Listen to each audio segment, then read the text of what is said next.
অনেক মেয়ে বা ছেলের জীবনে প্রথম ভালোবাসা আসে ছোটবেলায়, যেটা একদম খাঁটি হয়, যাকে সে চুপ করে ভালোবেসে ফেলে। সেই ভালোবাসা অনেক সময় বলা হয় না, কারণ কিছু ভালোবাসা থাকে হিডেন বা লোকানো, অনুভূতির গোপন একটা কোণে। আজ আমরা এমনই একটা গল্প নিয়ে কথা বলবো, যা তোমায় হয়তো তোমার নিজের প্রথম ভালোবাসার কথা মনে করিয়ে দেবে। ড্রামার শুরুতে আমাদেরকে এই ড্রামার মেইন ফিমেল লিডকে দেখানো হয়, যার নাম সাংজি। সাংজির পুরো ফোকাস আঁকার দিকে ছিল, আর তাই শিক্ষক তাকে বকা দিচ্ছিল। শিক্ষক মহাশয় সাংজিকে বলে কালকে নিজের প্যারেন্টসকে স্কুলে নিয়ে আসবে। এরপরে সাংজি বাইরে এসে তার ভাইকে মেসেজ করছিল। তার ভাই হোস্টেলে থাকে। সাংজি তার ভাইয়ের থেকে হেল্প চায়, কিন্তু তার ভাই পুরো কথা না শুনেই হেল্প করবে না বলে দেয়। বাড়ি ফিরে সাংজি জানতে পারে তার ভাই হোস্টেল থেকে এসেছে। সাংজি খুশি হয়ে তার ভাইকে মানানোর জন্য যায়, কিন্তু সাংজি তার ভাইয়ের ঘরে গিয়ে একটা হ্যান্ডসাম ছেলেকে দেখতে পায়, আর এ হলো আমাদের এই ড্রামার হিরো ডুয়ান জিয়াসু। তো সাংজি আর তার ভাই ইয়ানের মধ্যে প্রত্যেক ভাই বোনদের মতনই খুনসুটির সম্পর্ক ছিল। ইয়ান সাংজিকে কোনো হেল্প করবে না বলে চলে যায়। সাংজি জিয়াসুকে তার ভাই সেজে স্কুলে যাওয়ার রিকোয়েস্ট করে। জিয়াসু সাংজির নাম, ক্লাস আর কোন স্কুলে পড়ে জিজ্ঞাসা করে চলে যায়। সাংজি বুঝতে পারছিল না জিয়াসু কি স্কুলে যাবে নাকি যাবে না। এরপরে আমাদের কয়েক বছর বাদের সিন দেখানো হয়। সাংজি এখন ক্লাস 11-এ পড়ে, আর তার ভাই ইয়ান কলেজে পড়ে। ইয়ান তার সমস্ত জিনিস হোস্টেলে মুভ করার জন্য বাবার থেকে গাড়ি চায়। এই শুনে সাংজি ইয়ানের হেল্প করতে চায়। আসলে সাংজি এই সুযোগে জিয়াসুকে দেখতে চাইছিল। জিয়াসু সাংজির থেকে বড় হলেও জিয়াসু সাংজির ক্রাশ স্কুল টাইম থেকেই। সাংজি তার ভাইকে হেল্প করতে এসে বাইরে তার বাবার গাড়ি দেখে সেখানে যায়। গাড়িতে একটা টেডিকে দেখছিল, আর তখনই সেখানে জিয়াসু চলে আসে। জিয়াসুকে দেখে সাংজি ব্লাশ করছিল। জিয়াসু প্রথমে তো সাংজিকে চিনতে পারে না যে সে ইয়ানের সেই ছোট্ট বোন, কিন্তু কিছুক্ষণের মধ্যে সে চিনতে পেরে যায়। জিয়াসু সাংজির হাতে তার টেডি বিয়ারটাকে দেখে বলে, তোমার কি টেডি বিয়ারটা পছন্দ?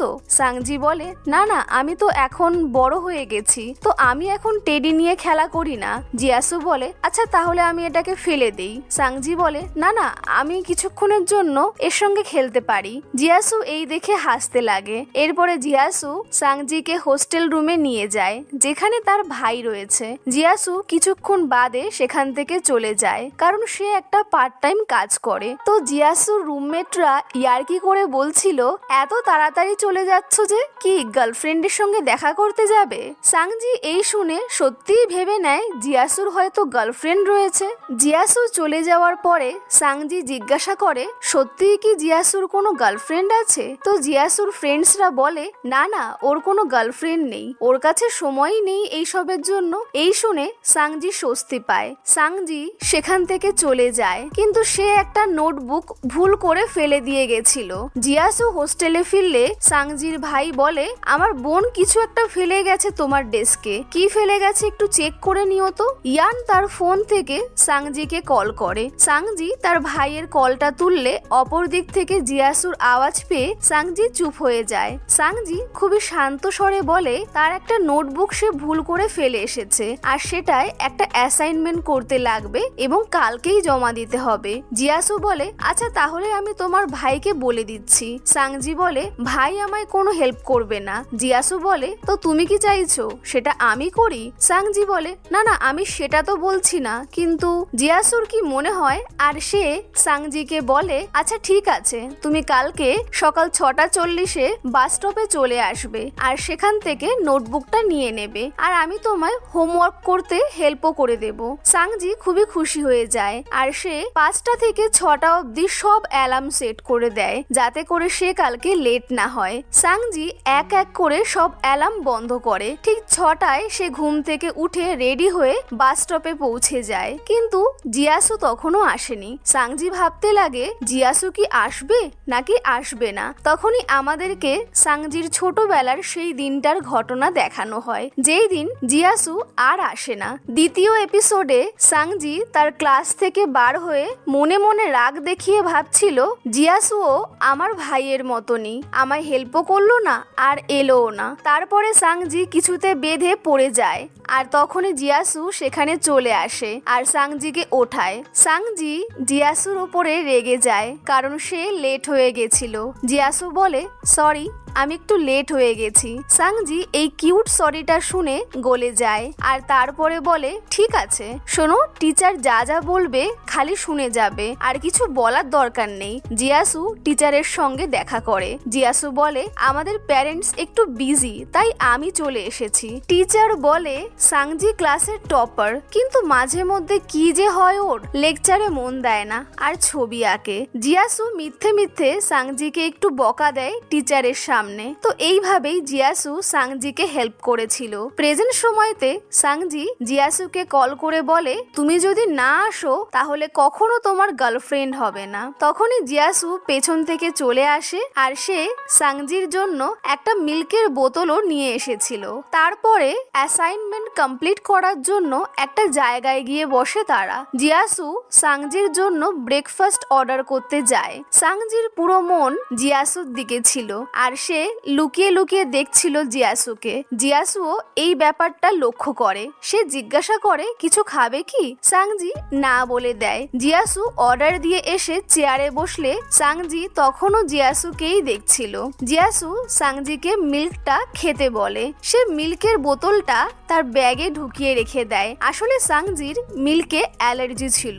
এরপরে সাংজি তাড়াতাড়ি তার এসে কমপ্লিট করে স্কুলে চলে আসে। জিয়াসু সাংজির এসে আগের থেকেই পড়ে নিয়েছিল, যেটা খুব একটা ভালো ছিল না, আর তাই জিয়াসু একটা এসে লিখে সাংজিকে দিয়ে দেয়। সাংজি এই দেখে খুবই খুশি হয়ে যায়। এরপরে স্কুলের একটি ছেলে যার নাম ফু জেংচু, সে সাংজিকে স্কুল থেকে লাইক করে। তো ফু জেং একটা নাচ করে দেখায়। সাংজি এই দেখে এম্বারেস ফিল করে সেখান থেকে চলে যায়। তারপরে স্কুল শেষ করে সাংজি বাড়িতে ফিরেই আগে জিয়াসুর লেখা এসেটা পড়ে, যাতে লেখা ছিল সাংজি তার ভাইকে হোস্টেলে শিফট করার সময় হেল্প করেছিল, আর সাংজি তার ভাইয়ের বন্ধুকেও মানে জিয়াসুকেও হেল্প করেছিল।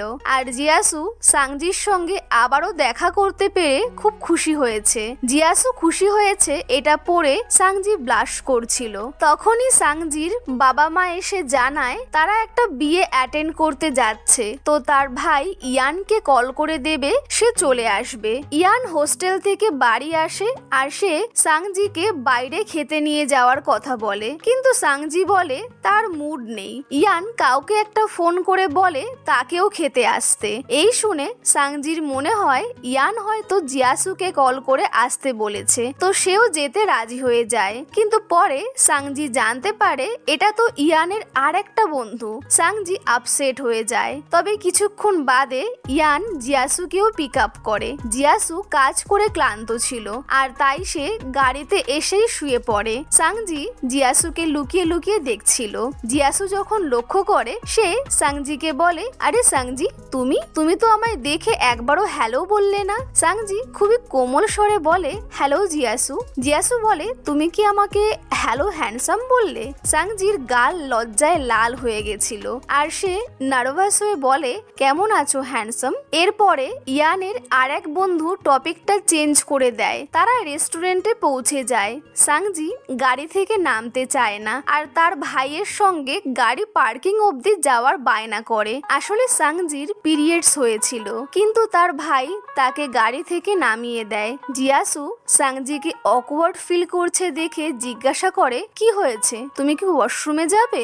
সাংজি একাই যেতে লাগলে জিয়াসু সাংজির স্কার্টে ব্লাড নোটিস করে তাকে গার্ড করতে করতে ওয়াশরুমে নিয়ে যায়। এরপরে জিয়াসু ইয়ানকে কল করে সব কথা জানায় আর তাকে ডেকে নেয়। সুপারমার্কেট থেকে স্যানিটারি প্যাড আর একটা স্কার্ট কিনে একটা মেয়ের হাত দিয়ে সাংজির কাছে পাঠিয়ে দেয়। সাংজি এইসব কিছুর পরে ভীষণই আনকমফোর্টেবল ফিল করছিল। ওয়াশরুম থেকে বাইরে এসে দেখে ইয়ান আছে। সে খুবই লজ্জা পাচ্ছিল। তো ইয়ান সাংজির মাথা ধরে বলে, তুমি এখন বড় হয়ে গেছো, আর লজ্জা পাওয়ার কিছুই নেই। ইয়ান সাংজিকে নিয়ে আসে। সাংজি জিয়াসুর সামনে যেতে লজ্জা পাচ্ছিল, কিন্তু ইয়ান আর জিয়াসু সাংজিকে কমফোর্টেবল ফিল করায় আর তাকে খাবার অর্ডার করতে বলে। সাংজি মাংসের কোনো একটা আইটেম অর্ডার করে। ইয়ান বলে, তোমার তো দুধ আর মাংসতে অ্যালার্জি রয়েছে তাই না? তাও সাংজি অর্ডার করে। খাবার চলে এলে জিয়াসু সাংজির থেকে প্লেটটা নিয়ে মাংস আলাদা করে দেয়। সাংজি জিয়াসুর এই কেয়ারিং নেচার দেখে খুবই খুশি হয়ে যায়। আর এখানেই এপিসোডটা শেষ হয়ে যায়। চ্যানেলটিকে সাবস্ক্রাইব করে নিও নেক্সট এপিসোড পাওয়ার জন্য। আর আজকের এক্সপ্লেনেশনটা ভালো লাগলে লাইক করতে ভুলবে না এবং কমেন্ট করে জানিও কেমন লাগলো। আজকের জন্য এই অবধি। Thank you for watching.